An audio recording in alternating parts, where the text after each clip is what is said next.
Hey everybody, it's Rochelle, the Right Now Coach, and I wanted to pop on to talk about doom scrolling. I've been doing a lot of writing about this lately in my newsletter and on LinkedIn and on my blog, and I have just been so kind of focused on thinking about this that I wanted to share some thoughts with you. So many of my clients and friends are struggling with doom scrolling and they feel this kind of urgent need to know what is going on in the world. And it doesn't look like just scrolling through Facebook or LinkedIn or Instagram or TikTok or whatever. It's also reading thousands, hundreds of Substacks, just being as connected and LinkedIn as they can. Um, and I don't feel like I can 100% step back. I don't feel like it's responsible for me to not look at the news or social media or anything at all. I mean, part of it is because I use social media for my job. Part of it is that I'm a concerned citizen and I want to be aware of what's going on. So let's talk about what doom scrolling is. So it was the word of the year in 2020. Merriam-Webster defines it like this: to spend excessive time online scrolling through news or other content that makes one feel anxious, sad, or angry. Um, a lot of people will just say, you know, what's the big deal? Stop. Just lock up your phone, put away the internet, just don't do it. Like walk away. And it reminds me of that old Newhart scene from the Newhart show where a woman comes in complaining about what she's doing and how it's not working, and he yells at her, "Stop it!" And it's hilarious.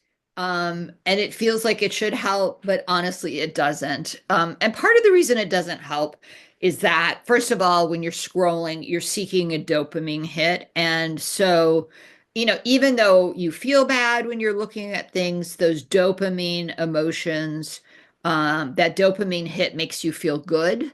And so you're going to constantly seek it. It's kind of a weird pairing. So you got this bad feeling paired with the dopamine hit. And so that's why you're doom scrolling, because you're wanting that dopamine hit, and you're kind of wanting to be pissed off. Um, so you can't just quit because you're going to have dopamine withdrawal. You got to find some way to replace that. Secondly, doom scrolling gives us popcorn brain. So that's where you jump from one thought to another, and you can't really kind of face real life because it moves too slowly. Your heart's beating fast. And so it's really hard to transition from doom scrolling to talking to humans, especially if they're little humans. They don't like express things in like full sentences all the time. And then there's this thing called the Zeigarnik effect. It comes from the psychologist Bluma Zeigarnik, and it was discovered, like way before social media or even computers.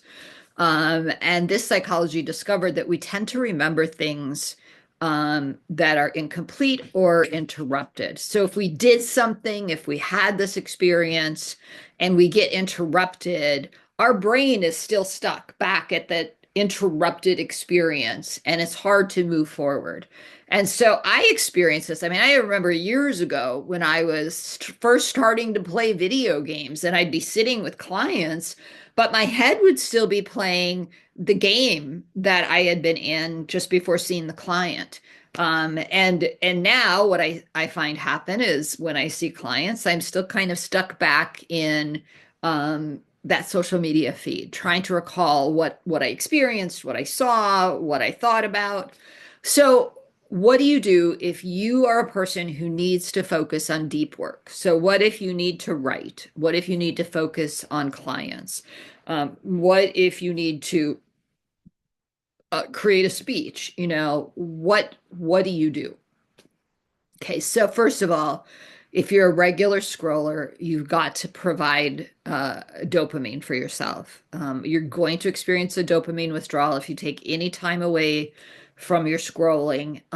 And so you need to figure out some screen-free ways to get your dopamine hit. So, obvious and easy ones are walking, connecting to nature, listening to music, making art, playing with your pet, playing with a kid.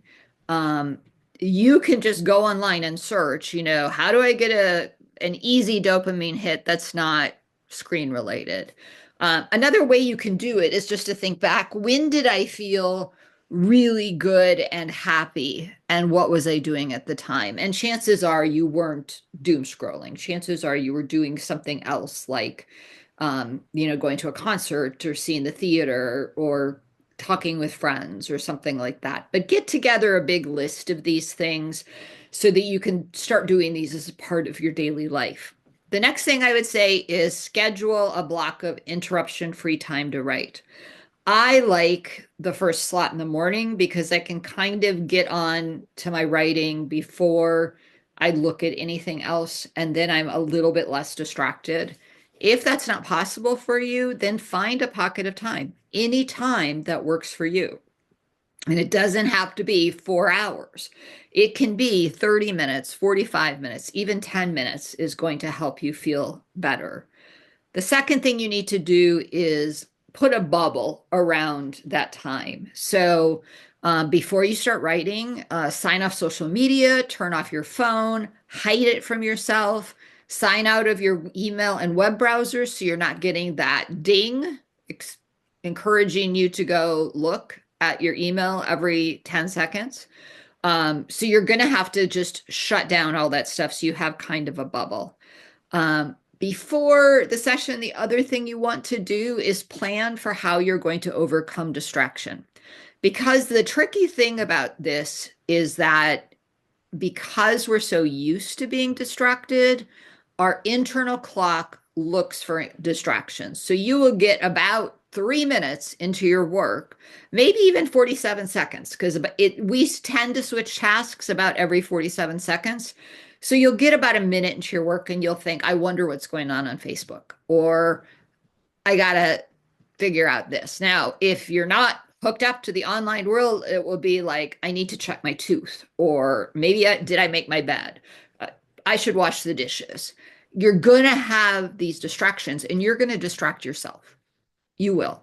So you need to plan, like, what are you going to do when you feel like you want to be distracted? And so the one thing you can do is you can treat it like meditation. So when you're sitting in meditation and you get distracted, you say, okay, honey, that's fine, refocus.